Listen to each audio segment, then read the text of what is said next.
बिस्मिल्लाहिर्रहमानिर्रहीम। ये problem integral transform के Laplace application of Laplace transform से है। Solve by Laplace transform D plus one whole अब square y is equal to t, y is equal to -3 when t is equal to 0 and y is equal to -1 when t is equal to 1। हमें इस differential equation को solve करना है।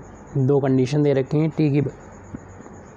T की value जब 0 है तब y की वैल्यू -3 है, और जब t की वैल्यू 1 है तो y की वैल्यू -1 है। तो इसको सॉल्व करने के लिए सबसे पहले तो गिवन डिफरेंशियल इक्वेशन को हमें लिखना चाहिए d प्लस वन का होल अब square y is equal to t. इसके बाद इसका होल अब स्क्वायर जब ओपन करेंगे तो ये हो जाएगा डी स्क्वायर प्लस दोनों के इंटू का ट्वाइस 2d प्लस का 1 y is equal to t, और इसको अंदर ऑपरेट कर देंगे। ये हो जाएगा डी स्क्वायर वाई प्लस का 2dy प्लस का 1 में इंटू करेंगे y is equal to t, और y का x के यानी t के रिस्पेक्ट में जब दो बार डिफ्रेंसिएशन होगा तो इसको हम d2y या y डबल डैश से भी डिनोट करते हैं।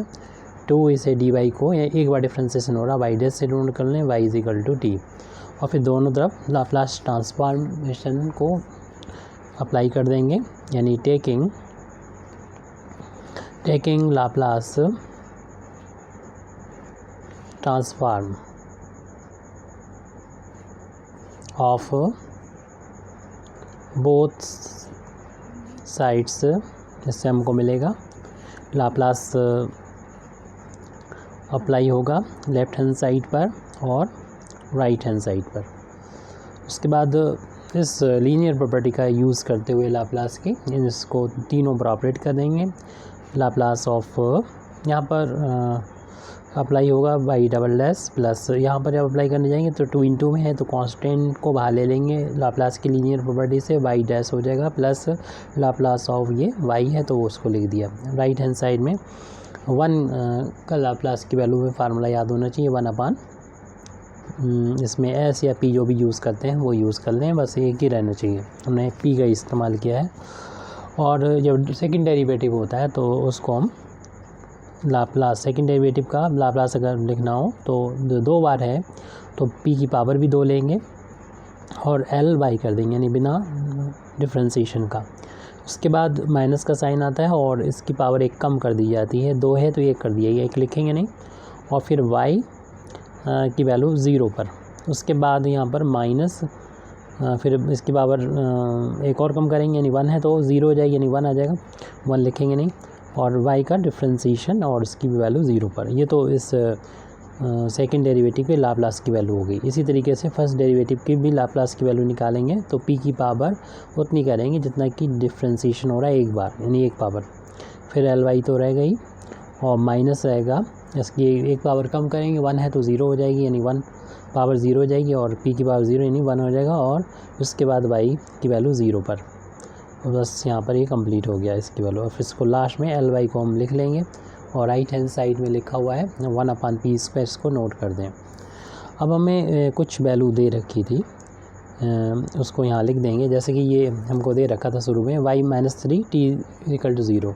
एक्चुअल में y जो है वो t का फंक्शन है और उसकी कुछ वैल्यू आएगी जो हमें फाइंड करना है, लेकिन y की वैल्यू जब करें कि जब t की वैल्यू 0 है तब y की वैल्यू -3 है, ये हमको वैल्यू दे रखी है। ऐसे दूसरा पेयर दे रखा है, जब t की वैल्यू 1 है तब y की वैल्यू -1 है, तो इन वैल्यूज़ को हमें भी पुट करना है। तो यानी y 0 की वैल्यू जो है -3 वो रख देंगे, तो p square l by y 0 की वैल्यू यहाँ पर -3 नोट लिख दी है हमने, माइनस बाई डैश 0 की वैल्यू हमें पास नहीं है, ऐसे एज इट लिखा रहने दें, plus 2 times p l y, और यहाँ पर y 0 की वैल्यू ऊपर लिखी थी -3 वो नोट कर दी हमने, प्लस एल वाई, और राइट हैंड साइड में यहाँ पर लिखा हुआ 1 अपान पी स्क्वायर को नोट कर दिया। इसके बाद इस ब्रैकेट को ओपन करेंगे तो पी स्क्वायर एल वाई, अभी सारे टर्म को बस नोट करना है, बाकी माइनस ये प्लस का हो जाएगा 3p और minus y dash at 0 plus 2 का अंदर मल्टीप्लाई करेंगे, ये माइनस प्लस हो जाएगा 2ply, और ये माइनस प्लस हो के 2 3 6 हो जाएगा, और plus ly is equal to 1 upon p square. ly के जो तीनों टर्म हैं ये और ये इनको एक साथ लिख लेंगे पहले तो, पी स्क्वायर एल वाई और plus 2 times p l y और प्लस का एल वाई, और बाकी के जो टर्म है उसको राइट हैंड साइड में पहुंचा देंगे। इन टर्म्स को राइट हैंड साइड पहुंचाएंगे तो पहले तो हम जब या फिर बाद में पहुंचाते हैं, पहले इनको नोट कर लेते हैं, इनको कॉमन ले लेते हैं। यहाँ पर ये अभी पहुंचाते हैं तो उसमें भी कोई प्रॉब्लम नहीं है, तो इसको पहुंचा रहे हैं हम वहाँ पर। चलिए राइट हैंड साइड में पहुंचाएंगे तो ये टर्म जो होगा वो प्लस का बन जाएगा वाई डैश 0, उसको हम पहले लिख दे रहे हैं। ये माइनस का हो जाएगा 3p, इसको लिख दें। ये हो गया और 6 जो है राइट हैंड साइड में पहुंचेगा माइनस का 6 हो जाएगा। पहले से मौजूद 1/p स्क्वायर है, और इसमें एल वाई तीनों से यहाँ पर कॉमन ले लेंगे। एल वाई कॉमन लेंगे फर्स्ट टर्म में, हमारे पास बचा हुआ है ये पी स्क्वायर प्लस फिर 2p बचेगा और प्लस 1, क्योंकि एल वाई को हमने कॉमन ले लिया है लेफ्ट हैंड साइड में पूरा। इसके बाद जो वैल्यू लिखी हुई है उसको हम लोग नोट कर देंगे, यानी वाई डैश एट 0, इसमें से माइनस 3p ऐसे नोट कर दिए। अभी कुछ नहीं पता चल रहा कैसे करना चाहिए हमें, इनको एलसीएम ले लेना चाहिए था। जैसे लिखा जा सकता है शॉर्ट में, p + 1 का होल अब स्क्वायर करके लिख सकते हैं एल वाई, और यहाँ पर एलसीएम लेके लिख देंगे, यानी अपान में 1 है सभी के कर लें, और p स्क्वायर यहाँ पर इनका एलसीएम हो जाएगा, तो p स्क्वायर का यहाँ पर मल्टीप्लाई हो जाएगा इसके साथ में, तो p स्क्वायर और वाई डैश की वैल्यू एट 0, फिर माइनस का 3 p की पावर 3 हो जाएगी, एलसीएम लेने पर माइनस का 6p स्क्वायर हो जाएगा, प्लस का 1 होगा। और एल वाई की जब वैल्यू निकालेंगे तो इसे डिवाइड करना होगा, तो यहाँ पर एल वाई की वैल्यू आ गई तो इससे डिवाइड कर देंगे, इनटू में चल रहा है ये, तो न्यूमरेटर में तो एज इट नोट कर दीजिए, और p square y dash at 0 minus 3p cube minus का 6p स्क्वायर प्लस 1 अपान में p स्क्वायर और ये वाला जो फैक्टर है, यानी p स्क्वायर p + 1 का होल अब स्क्वायर, इसको लिख दिया। ऊपर ये तीनों में कॉमन आ रहा है p स्क्वायर, वो कॉमन ले लें, इस टर्म को छोड़ दें 1 को, और इसको अलग करके फिर हम p स्क्वायर को कैंसिल करेंगे। तो एल वाई के बराबर ये वैल्यू चल रही है इक्वल, तो एल वाई यहाँ पर लिख दें, यानी लाप्लास ऑफ वाई = हमने बोला था तीनों में कॉमन ले लेंगे शुरू के, p स्क्वायर कॉमन लिया तो वाई डैश 0 बचा, माइनस का 3p क्यूब था तो 3p बचा, और माइनस का 6 बचेगा p स्क्वायर को बाहर लेने पर, प्लस का 1 है, और यहाँ से 1 से सेपरेट कर लेंगे p स्क्वायर अपान में, और p + 1 का होल अब स्क्वायर है, यहाँ से प्लस से सेपरेट कर देंगे इसको 2 पार्ट में, क्योंकि आपको मालूम है इसे पार्शियल फ्रैक्शन में हमें तोड़ना होता है, क्योंकि इसका लाप्लास इनवर्स हमको लेना पड़ेगा। वाई डैश 0 p वैल्यू हमारे माइंड में है कि इसको हमें नहीं मालूम है, तो किस तरीके से इसे निपटना होगा। p स्क्वायर और ये p + 1 का होल अब स्क्वायर, अब हम इसको अलग किया तो 1 अपान p स्क्वायर और p + 1 का होल अब स्क्वायर, और ये लाप्लास ऑफ y है।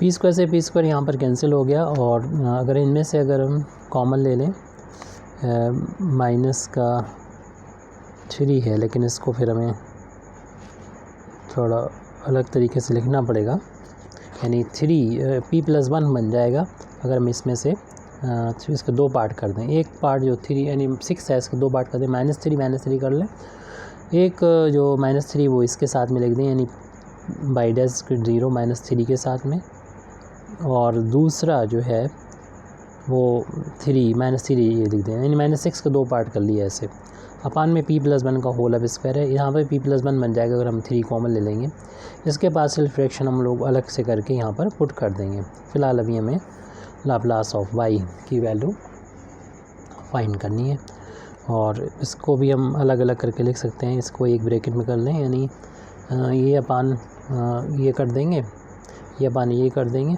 और ये अपान ये अलग अलग करके लिख सकते हैं इसको, बल्कि इसको भी हम अलग ही अलग कर दें, इसको मिलाना सही नहीं है। अब हमने मिला के लिख लिया तो लिखा रहने दें, उसको भी हम अगली स्टेप में अलग कर देंगे, यानी इसको अलग करके लिख दें, जैसे कि हम इसके बाद वाली स्टेप लिखेंगे तो समझ में आ जाएगा। p + 1 का होल अब स्क्वायर, और अभी हमने बोला था कि -3 हम यहाँ पर कॉमन ले लेंगे, -3 कॉमन लेंगे तो ब्रैकेट के अंदर बचेगा p + 1, p+1 बनाने के लिए किया था, क्योंकि p+1 यहाँ पर था। इसकी पार्शियल फ्रैक्शन करना है आप, चूँकि यहाँ पर बाई डेज आ रहा है, इसकी तो हमें अलग से करना होगी पार्शियल फ्रैक्शन p+1 का होल स्क्वायर। यहाँ पर आसानी से हो रही थी, इसमें मतलब इंस्पेक्शन मेथड से हो रही थी, आसानी से देख के। और इसको भी अगर अलग कर लें तो पार्शियल फ्रैक्शन इसकी हमारी मिल जाएंगे, यानी ये हो जाएगा बाई डेज 0/p+1 का होल स्क्वायर, ये पार्शियल फ्रैक्शन ही है, और माइनस का 3/p+1 का होल स्क्वायर हो गई पार्शियल फ्रैक्शन। और ये बचा हुआ इसको लिख दें माइनस का, इसमें भी 3/p+1 की 2 पावर थी, 1 पावर कैंसिल हो गई थी, 1 पावर बची हुई है। और चूँकि इनकी पार्शियल फ्रैक्शन थोड़ी सी बड़ी होंगी तो अलग से हम इसे करके यहाँ पर रख देंगे, इसलिए हम इसको इक्वेशन नंबर 1 डाल दें, होल स्क्वायर है यहाँ पर। और ये Ly की वैल्यू चल रही है, फिलहाल तो हम इसे इक्वेशन 1 डाल के छोड़ दे रहे हैं, क्योंकि इसकी पार्शियल फ्रैक्शन यहाँ पर नहीं की जा सकती, जैसे कि हमने यहाँ पर इसकी कर ली है। तो 1/ इसकी क्या होगी पार्शियल फ्रैक्शन, तो डायरेक्ट तो हम नहीं लिख सकते, p² और p+1 का होल स्क्वायर है। तो चूँकि ये लीनियर इसको हम मान रहे हैं, यानी ये 1 पावर के हैं ये, लेकिन रिपीट हो रहे हैं, होल स्क्वायर हो रहे हैं, तो पहले 1 पावर लिखी जाएगी p की, दूसरा फिर इसके 2 पावर लिखी, इस तरीके से हम इसको ट्रीट कर रहे हैं। और प्लस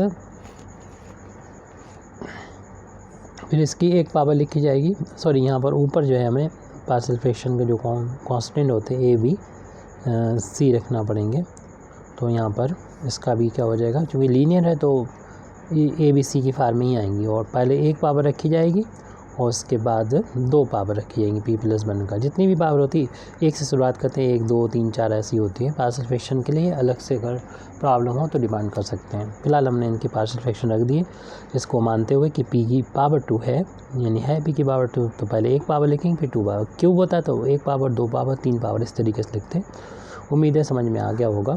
इनका एलसीएम जो होगा, यही चीज़ इनका एलसीएम होती है कि p² और p+1 का होल स्क्वायर। तो जब इसको इससे डिवाइड करेंगे, p की 1 पावर कैंसिल हो जाएगी, तो a में मल्टीप्लाई होगा 1 पावर जो बची उसका और p+1 के होल स्क्वायर का। इसी तरीके से जब इसको डिवाइड करेंगे, p² पूरा कैंसिल, b में मल्टीप्लाई हो जाएगा p+1 का होल स्क्वायर का, प्लस इसको डिवाइड करेंगे तो 1 पावर कैंसिल हो जाएगी, तो p² बचेगा और p+1 बचेगा, प्लस ऐसे d, यहाँ पर c लिखना रह गया है तो उसको लिख दीजिए, जिस तरीके से a और b लिख दिया तो d लिखा है। ये इसको डिवाइड करेंगे, इससे ये कैंसिल हो जाएगी, p² का ऊपर मल्टीप्लाई हो जाएगा। ये इक्वल चल रहा है 1/p² और p+1 के होल स्क्वायर का। जब हमें a b c की वैल्यू मिल जाएगी तो यहाँ पर रख दिया जाएगा इक्वेशन नंबर, इसको 2 डाल दें। और चूँकि डिनोमिनेटर सेम है तो ये डिनोमिनेटर कैंसिल करिए, न्यूमरेटर जो 1 है वो इधर न्यूमरेटर के बराबर हो जाएगा, यानी a p, इसे थोड़ा सॉल्व करते हुए चलें, यानी होल स्क्वायर कर लेंगे तो ये आ जाएगा p² + 1 प्लस का 2p, और प्लस इसका भी होल स्क्वायर करके चलेंगे तो b इंटू p² + 1 प्लस का 2 इंटू p, प्लस का c इंटू इसका p² का इस ब्रैकेट के अंदर मल्टीप्लाई कर देंगे तो ये हो जाएगा p³ प्लस का p² हो जाएगा, और प्लस का लास्ट में p² लिखा हुआ है। अब यहाँ पर कोफिशिएंट को कलेक्ट कर लें, यानी सबसे बड़ी पावर हमें 3 नज़र आ रही है, और वो उसका कोफिशिएंट तब मिलेगा AP का जब इसमें इंटू होगा तो a PQ मिलेगा, तो PQ को कोफिशिएंट a मिल रहा है, और यहाँ C का जब इसमें इंटू होगा PQ में तो C मिल रहा है, यानी PQ के 2 कोफिशिएंट हैं, a प्लस b, मतलब a है b c है। फिर p² वाले टर्म तब मिलेंगे जब इसका इंटू p में होगा, यानी 2 टाइम्स हो जाएगा a p²। अब b का जब इसमें इंटू होगा तब p² को कोफिशिएंट मिलेगा, p² तब मिलेगा जब c का इसमें इंटू होगा, यानी प्लस का c, और लास्ट वाला p² कोफिशिएंट हमारा d नज़र आ रहा है इसमें, तो ये p² का कोफिशिएंट हो गया। अब p का कोफिशिएंट देख लीजिए, घटते p 3 power 2 power 1 power, 1 power का जब इसका इंटू 1 में होगा तो a मिलेगा हमें कोफिशिएंट, b का इंटू 1 में मिलेंगे, नहीं सॉरी हमें p का कोफिशिएंट देखना है, जब इसका इंटू यहाँ पर होगा तो प्लस का 2b मिलेगा p का कोफिशिएंट, और यहाँ पर जो कि 3 और 2 हो चुके हैं तो बस अब नहीं मिलेंगे p की 1 बार, और कांस्टेंट टर्म तब मिलेगा जब इसमें तो मिलेगा नहीं, कि वो a के साथ p पहले से मल्टीप्लाई है, इस b का जब 1 में होगा तो b मिल जाएगा, और कोई भी कांस्टेंट यहाँ पर नहीं है। और हम लोग जानते हैं जब 2 पॉलिनोमियल बराबर होते हैं तो उनके जो कोफिशिएंट होते हैं आपस में, आप कोफिशिएंट होते हैं उनके टर्म्स के इक्वल होते हैं, यानी यहाँ पर 1 पावर वाला टर्म नहीं है p का, तो इसका मतलब इसका कोफिशिएंट 0 रहा होगा। ऐसे ही p² नहीं है, p² का कोफिशिएंट 0 रहा होगा, ऐसे pq नहीं है तो उसका कोफिशिएंट 0 रहा होगा। तो जब 2 पॉलिनोमियल बराबर होते हैं तो उनके कोफिशिएंट को हम यहाँ पर इक्वेट कर लेंगे। तो देख रहे हैं कि यहाँ पर हम कांस्टेंट से करते हैं, तो b जो है वो कांस्टेंट जो 1 के बराबर है, ऐसे ही अब इधर से शुरुआत कर रहे हैं हम, तो आसान पड़ेगा हमें। और इसी तरीके से इसमें a प्लस जो 2b है वो यहाँ पर 0 के बराबर है, क्योंकि b की वैल्यू पता चल चुकी है, तो यहाँ पर हम पुट कर देंगे। अभी सॉल्व भी करते चल रहे हैं साथ में, तो a प्लस 2 इंटू 1 करेंगे और इसे सॉल्व करेंगे तो a की वैल्यू यहाँ पर -2 मिल जाएगी। तो a की वैल्यू मिल गई है, b की वैल्यू मिल गई है। अब इसको ले लें, छोटा है तो ज़्यादा अच्छा रहेगा, और a की वैल्यू हमें पता भी हो चुकी है। तो pq का कोएफिशिएंट हमें यहाँ पर तो लेफ्ट हैंड साइड में, राइट हैंड साइड में a प्लस c है, राइट हैंड साइड में लेफ्ट हैंड साइड में 0 है, और a की वैल्यू आ चुकी है -2, इसलिए c की वैल्यू निकालेंगे तो उधर ट्रांसपोज करना पड़ेगा, 2 को प्लस हो जाएगा, तो c की वैल्यू आ गई। सिर्फ एक d बचा हुआ है। और अब यहाँ पर भी P square coefficient right hand side में तो इतना है, लेफ्ट में 0 है, तो 2a प्लस का, तो इसमें पी स्क्वायर का कोएफिशिएंट 2a प्लस का b plus c plus d check कर लेंगे अभी। और right hand side, left hand side में 0 है, तो यहाँ पर पी स्क्वायर कोएफिशिएंट मिल गया, इतना चौरे मौजूद हैं। और इनकी वैल्यू रखना है, a की वैल्यू -2 है, तो यहाँ पर a की वैल्यू रख दीजिए, -2 है। b की वैल्यू कितनी आई थी, b की वैल्यू 1 आई थी, उसको रख दिया। और c की वैल्यू कितनी आई थी, c की वैल्यू भी +2 आई थी, उसको रख दिया। और d की वैल्यू हमको फाइंड करना है 0, ये -4 हो गया, प्लस का, और ये 2 1 3 हो गया, और प्लस का d = 0, इनका डिफरेंस -1 बचेगा। इस तरीके से d की वैल्यू हमें 1 के इक्वल मिल चुकी है। अब इन चारों वैल्यू को हमें इक्वेशन नंबर 2 में रख देना चाहिए। तो इक्वेशन नंबर 2 आप देख लीजिएगा, और हम इक्वेशन नंबर 2 को जाके इक्वेशन नंबर 2 में ये वैल्यू रख देंगे। तो वहाँ पर था 1/p² p + 1 का होल अब स्क्वायर था। तो पहले तो a आया था, a/ में p लिखा था, फिर प्लस b की वैल्यू देख लेंगे पीछे से देख के, हमें a की वैल्यू तो सामने नज़र आ रही है -2, आप देख लीजिएगा। और b की वैल्यू 1 है, और फिर p² था, फिर c/ था p + 1 की 1 पावर, और c की वैल्यू ऊपर हमें दिख रही है 2 के इक्वल है। और d की वैल्यू अभी निकाली है 1, यानी d/p + 1 का होल अब स्क्वायर। इस तरीके से ये पार्शियल फ्रैक्शन इसके हमने कर लिए हैं। अब इस वैल्यू को इक्वेशन नंबर 1 में पुट कर देंगे, यानी इस वैल्यू को, जिसकी ये वैल्यू हमने निकाली है, इक्वेशन नंबर 1 में पुट कर देंगे। तो putting these values in equation number 1, putting this value in equation number 1। Equation number 1 में लेफ्ट हैंड साइड में चल रहा है ly था, और उसके बाद y डैश एट 0 में भी था कुछ, वो देख लेते हैं कितना था, p + 1 का होल अब स्क्वायर है। तो p + 1 का होल अब स्क्वायर है। उसके बाद नेक्स्ट टर्म है यहाँ पर माइनस का 3/p + 1 का होल ऑफ, यस इसमें भी होल अब स्क्वायर ही है। और उसके बाद नेक्स्ट टर्म है -3/p + 1, और फिर उसके बाद में ये आपका ये वैल्यू थी, और इस वैल्यू को रिप्लेस करें इससे। ब्रैकेट में इसलिए कर लिया कि वो माइनस का था, ये -2/p पहला टर्म था, और उसके बाद में 1/p², और प्लस का 2/p + 1, और प्लस का 1/p + 1 का होल अब स्क्वायर। कुछ इसमें हमें माइनस प्लस होते हुए नज़र आ रहे हैं। देखिए ये जो है, पहले तो हम सबसे सिंपल वाला लिख दे रहे हैं, -2/p, मतलब इसमें कम कैलकुलेशन है, छोटा सा दिख रहा है, 2/p उसको लिख दिया। उसके बाद p² वाला टर्म लिख दें, 1/p², इसको किसी साथ जोड़ना घटाना भी नहीं है। अब p + 1 आ रहा है, इसके बाद p + 1 का जो टर्म है, 2 टर्म है ये, और ये 3 टाइम्स माइनस के और ये 2 टाइम्स प्लस के हैं, क्योंकि ब्रैकेट हटा देंगे कोई फ़र्क नहीं पड़ेगा। तो इनका डिफरेंस जो है 1 टाइम्स बचेगा, माइनस का बचेगा, बड़ी क्वांटिटी माइनस की है, 1/p + 1 भी बचा हुआ है। और यहाँ पर उसके बाद इसका होल अब स्क्वायर भी हम लोग देखेंगे। तो होल अब स्क्वायर वाले 3 बचे हुए हैं, एक तो ये बचा हुआ है y डैश अब 0/p + 1 का होल अब स्क्वायर, और इसके साथ ये वाला है माइनस का। अच्छा, इन दोनों का डिफरेंस लिखा जा सकता है, तो ये और इनका जो डिफरेंस है, ये 1 टाइम्स प्लस का, ये 3 टाइम्स माइनस का, तो 2 टाइम्स माइनस के बचेंगे, 1/p + 1 का होल अब स्क्वायर।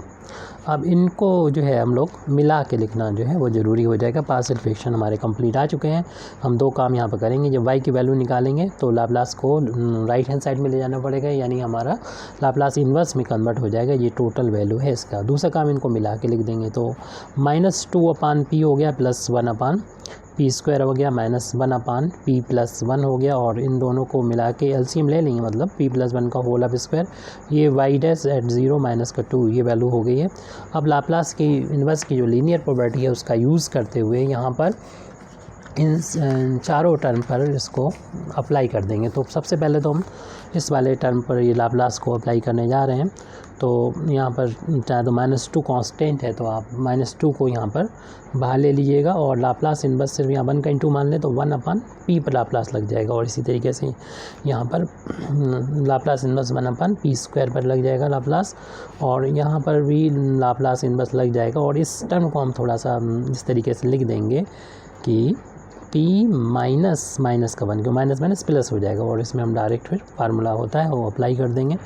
फिर लाप्लास इनवर्स यहाँ पर भी अप्लाई करना होगा, यानी y'0 - 2/p+1 का होल अप स्क्वायर, इस पर भी लाप्लास लग जाएगा। तो ये हम लोग जानते हैं लाप्लास 1 लेते हैं तो 1/p आता है, तो लाप्लास इनवर्स 1/p करेंगे तो ये वैल्यू 1 के इक्वल आ जाएगी। हम लोग जानते हैं कि लाप्लास t जब करते हैं तो उसकी वैल्यू 1/p² आती है, जैसे हम कर भी चुके हैं पीछे। तो 1/p² का लाप्लास इनवर्स लेंगे तो इसकी वैल्यू ओनली t आएगी। और ये फार्मूला अगर आपको याद हो तो जैसे लिख सकते हैं, फार्मूला हम ऊपर बता दे रहे हैं कि लाप्लास इनवर्स 1/p - a जो होता है वो e⁻at होता है, यानी माइनस यहाँ पर होना चाहिए, तो उसके बाद जो भी होता है उसे पावर उस तरीके से लिख देंगे e की पावर में। यहाँ पर ये -1 है a की जगह, तो e की पावर -1 × t आ जाएगा इसका। अब ये देखिए p के लिए यहाँ पर समझिए कि वेरिएबल है लाप्लास ऑपरेटर इनवर्स, तो ये तो कांस्टेंट है, इनके लिए इनको बाहर ले लेते हैं, क्योंकि p'@0 जो कांस्टेंट वैल्यू है, 2 भी कांस्टेंट है, तो इसको हम बाहर अलग से लिख लेते हैं एक कर्ली ब्रैकेट में। सिर्फ 1/, बचेगा लाप्लास इनवर्स, और इसका भी वही होने वाला है जो अभी हम लोगों ने किया था, यानी 1/, इसको क्या करेंगे p माइनस का 1 रख देंगे, और यहाँ पर हम शिफ्टिंग प्रॉपर्टी का यूज़ कर लेंगे। इसका जो कि होल अप स्क्वायर है, तो इसलिए हमें शिफ्टिंग प्रॉपर्टी का यूज़ करना पड़ेगा, डायरेक्ट तो नहीं लिख सकते। तो करीब करीब वैल्यू हम लोग सॉल्व करने के कगार पे हैं, लेकिन ध्यान रखें कि y'0 की वैल्यू जो है हमें एक कंडीशन जो दे रखी है उसका यूज़ करते हुए मिल पाएगी। तो e की पावर ये माइनस का t हो गया, और प्लस का y'0 - 2, ये ब्रैकेट को क्लोज़ कर दें। यहाँ पर शिफ्टिंग प्रॉपर्टी का यूज़ कर लेंगे, यानी जो भी इसमें से माइनस हो रहा है वो आप क्या करेंगे e की पावर में पहुँचा देंगे -1 टाइम्स t, और उसके बाद जो बचेगा, हमने पिछले भी बहुत सारे सवाल थे उनका यूज़ करा था उसमें शिफ्टिंग प्रॉपर्टी का, तो आप इसको हटा दीजिए, बस बाकी जो बच्चा वो लिख दें, यानी p है उस पूरे का होल अप स्क्वायर है। तो ये और इसकी वैल्यू अभी पीछे लिख चुके हैं, ये t के बराबर आ जाएगी। तो इस तरीके से y की वैल्यू आ गई, लेकिन पूरी कंप्लीट नहीं आई है, क्योंकि आपको मालूम है कि y'@0 की वैल्यू यहाँ पर अननोन है, तो उसको हमें बताना पड़ेगा, यानी कि वो कांस्टेंट वैल्यू है। बाकी हम पीछे से इसको सिर्फ नोट कर रहे हैं, ये ब्रैकेट में y'0 - 2 ये नोट कर लिया, और उसमें मल्टीप्लाई हो रहा है e की पावर -t, और लाप्लास इनवर्स 1/p² जो है यहाँ पर इसकी वैल्यू t की बराबर होती है, पीछे हम लिख भी चुके हैं, तो यहाँ पर इनटू में यहाँ पर लिख दिया है। अब हमको ये वैल्यू जो मिली है उसे कुछ इक्वेशन डाल लें, ताकि हम इस यहाँ से y' की वैल्यू के लिए y'0 की वैल्यू के लिए निकाल सकें। शायद 2 इक्वेशन हो गए, तो तीसरा इक्वेशन डाल देते हैं। तो हम अब जो गिवन वैल्यू है शुरुआत में उसका यूज़ करेंगे। आपको मालूम है एक वैल्यू का हमने यूज़ कर लिया था, दूसरी जो वैल्यू है कि t बराबर 1 पर इस y की वैल्यू -1 है, इसका यूज़ करके हम आसानी से जो है वो y'0 की वैल्यू निकाल सकते हैं। लिख देंगे given condition from given condition क्या है, कंडीशन है कि y की वैल्यू -1 है, ये एट t=1 पर। तो इक्वेशन नंबर 3 में ये वैल्यू पुट करेंगे, तो y की जगह पर -1 हो जाएगा, -2, और t की जगह 1 रख देंगे, -e की पावर -1, और प्लस y'@0 - 2 e t की जगह पर 1 रख दिया जाएगा। तो -1 इनका डिफरेंस बचेगा -1 -e⁻, इसकी पावर प्लस करना हो तो 1/, कर लेंगे, प्लस e की पावर 1 हो जाएगा, 1 लिखने की ज़रूरत नहीं, प्लस y'0 - 2, और इसमें भी यहाँ पर ये 1/e कर लिया जाएगा, और ये टर्म जो है उधर जाके कैंसिल हो जाएगा, -1 से 1 तो इधर जाके प्लस होके कैंसिल होके 0 बचेगा, और ये वैल्यू बची हुई है -1/e plus y'@0 - 2 multiply by 1/e, और इस टर्म को जब ट्रांसपोज करेंगे लेफ्ट हैंड साइड में प्लस का हो जाएगा 1/e is equal to y dash at 0 minus 2 और इनटू हो रहा है इसमें 1/e से, तो ये ई से यहाँ पर कैंसिल हो जाएगा। तो ये वैल्यू बची है वो यहाँ पर हमको मिल रही है माइनस,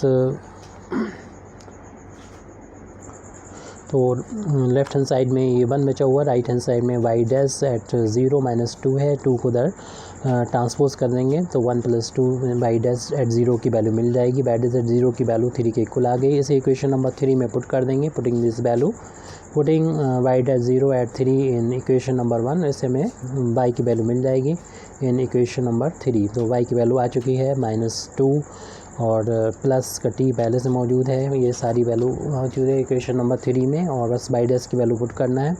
-e⁻⁻t प्लस का वाई डैश एट 0 की वैल्यू 3 आई है, माइनस का 2 लिखा हुआ है और e⁻t इंटू टी लिखा हुआ था। तो y is equal to -2 plus का t और -e⁻t, इन दोनों का डिफरेंस जो है वो 1 है, तो 1 इंटू करेंगे तो आ जाएगा, t को पहले लिख देंगे e⁻t, चाहे तो हम इनमें से e⁻t को कॉमन भी ले सकते हैं, या हमारा इतना कंप्लीट सॉल्यूशन आ चुका है।